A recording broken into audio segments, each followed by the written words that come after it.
ये धरती 1 लाख साल से और मनुष्य कब से आ रहे हैं, कब से जा रहे हैं, तो कहीं खोद दो कि क्या ना मिल जाए वहां पर। पत्रकार साथी, जालौन में एक पत्रकार ने भारतीय जनता पार्टी के खिलाफ न्यूज निकाल दी, उसके कपड़े उतार दिए थे, उसे नंगा कर दिया था। या जो भी सरकार में है उसके सामने चुनौतियां बनी है कि इन नौजवानों का भविष्य कैसे बेहतर हो।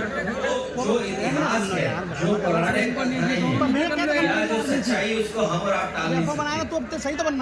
भगवान श्री कृष्ण का ये कार्यक्रम है और मैं चाहता हूँ कि आप लोग भी इसमें रिसर्च करो, जानकारी दो, हासिल करो कि क्या सच्चाई है उसमें।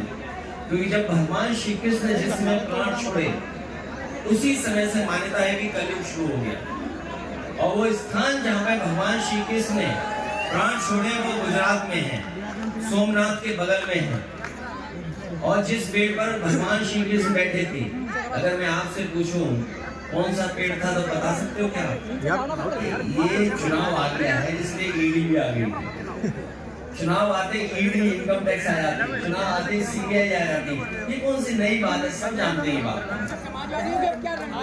हमारी रणनीति ये है कि नौजवानों का साथ लें, किसानों को जागरूक करें, माता बहनों को भविष्य में हम लोग सम्मान देंगे। चाहे हमें किसी रूप में सरकारी योजनाओं से उनकी सुरक्षा, उनके स्वास्थ्य और उनके सम्मान के लिए कोई योजना बनानी पड़ेगी तो हम लोग बनाएंगे।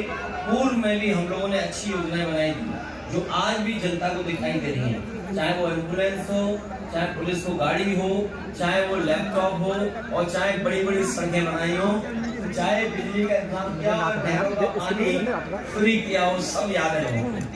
लड़ाई लगातार चलती रहेगी क्योंकि भारतीय जनता पार्टी ने बहुत बड़े पैमाने पर नुकसान किया है। ये बातें तो बड़ी बड़ी करते हैं। कल भी अगर हमने आपने सुना होगा कुवैत का भाषण, प्रधानमंत्री जी का कुवैत का भाषण सुना होगा कि न जाने कितनी बड़ी चीजें बता रहे हैं, लेकिन जमीन पर कहाँ है? सत्ता पक्ष में जो सरकार के लोग हैं उनको सोचना समझना चाहिए था। सरकार रास्ता निकालती है, स्पीकर के माध्यम से अगर कोई ऐसी घटना हुई थी तो सभी पॉलिटिकल पार्टी के लीडर्स को बुलाया जा सकता था, बात की जा सकती थी। लेकिन आप बहानेबाजी देखिए उनको, ये सब जानते हो आप बहानेबाजी थी। और कई लोगों ने ऐसा कहा है कि ऐसा ड्रामा तो एक्टर भी नहीं कर पा रहे जैसे भारतीय जनता पार्टी के सांसद लोग ड्रामा करते हैं। फरक्काबाद वाले तो सर्टिफिकेट वाले सांसद हैं, वो जनता के जीते हुए सांसद नहीं है।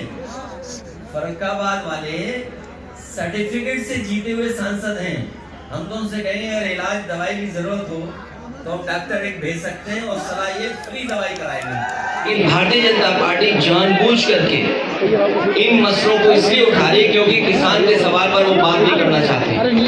भारतीय जनता पार्टी से किसान ये पूछे कि आपने तो किसान की आय दोगुनी की बात की थी, लेकिन किसान आज भी तकलीफ और परेशानी में है।